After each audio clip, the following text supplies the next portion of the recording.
ইসরায়েলের ভয়ানক কারাগারগুলোর মধ্যে একটি হল রাকেফেট কারাগার। এটি মূলত সামরিক বন্দীদের জন্য তৈরি করা হয়েছিল। এখানে বন্দীদের ওপর চালানো হয় নির্মম নির্যাতন। ভূগর্ভস্থ কারাগারটিতে কোনো প্রাকৃতিক আলো বাতাসের উৎস পর্যন্ত নেই। কারাগারে প্রবেশের পর বন্দীদের শ্বাসকষ্ট হয়, তাদের খাবার দেওয়া হয় না, এমনকি বিশ্বের কোথায় কি ঘটছে তাও জানতে দেওয়া হয় না। গতকাল শনিবার গার্ডিয়ানের প্রতিবেদনে এসব তথ্য তুলে ধরা হয়।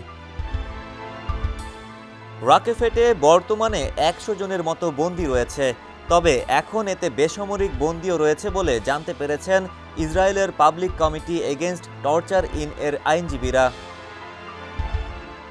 পিসিএটিআই এর তথ্য মতে কারাগারটিতে বর্তমানে ২ জন বেসামরিক লোককে কোনো অভিযোগ ছাড়াই আটকে রাখা হয়েছে।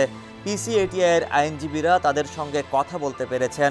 তারা কারাগারটিতে বন্দী নির্যাতনের ভয়াবহ চিত্র তুলে ধরেছেন। কারাগারটি ১৯৮০ এর দশকের গোড়ার দিকে ইসরায়েলের সবচেয়ে বিপজ্জনক অপরাধীদের রাখার জন্য খোলা হয়েছিল, কিন্তু নিষ্ঠুর ও অমানবিক আচরণের অভিযোগ ওঠায় এটি বন্ধ করে দেওয়া হয়েছিল। তবে ২০২৩ সালে ৭ অক্টোবরের হামলার পর এটি পুনরায় চালু করা হয়।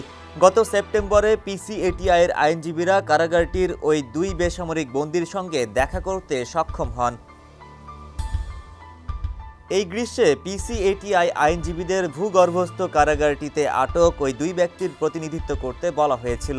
আইনজীবী আব্দু এবং তার সহকর্মী মিসেরকি বারাণসী প্রথমবারের মতো সেখানে যেতে সক্ষম হন।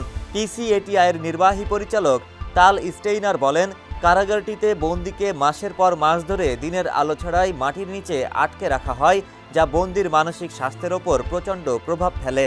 যেখানে ২৪ ঘন্টা মাটির নিচে আটকে থাকা যে কোনো বন্দীর পক্ষে অক্ষত থাকা খুব কঠিন। ওই ২ আইনজীবীকে যারা ভূগর্ভস্থ কারাগারে নিয়ে গিয়েছিল তারা মুখোশধারী ও ভারী অস্ত্রসজ্জিত নিরাপত্তারক্ষী ছিল। নোংরা সিঁড়ি বেয়ে তাদের একটি কক্ষে নিয়ে যাওয়া হয়, যেখানে মেঝেতে মৃত পোকামাকড় ছড়িয়ে ছিটিয়ে ছিল।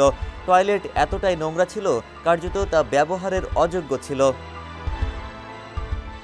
আইনজীবীরা যখন ২ বন্দীর সঙ্গে কথা বলছিলেন তখনও দেয়ালে নজরদারি ক্যামেরা চালু ছিল। রক্ষীরা তাদের সতর্ক করে দেয়, কথাবার্তায় গাজার বিষয়টি এলেই সবকিছু বন্ধ। আব্দু বলেন, আইনজীবীদের কক্ষের অবস্থা যদি এত ভয়ানক হয় তাহলে বন্দীদের কক্ষের পরিবেশ কেমন তা বুঝতে বাকি থাকে না। ডেস্ক রিপোর্ট, সমকাল।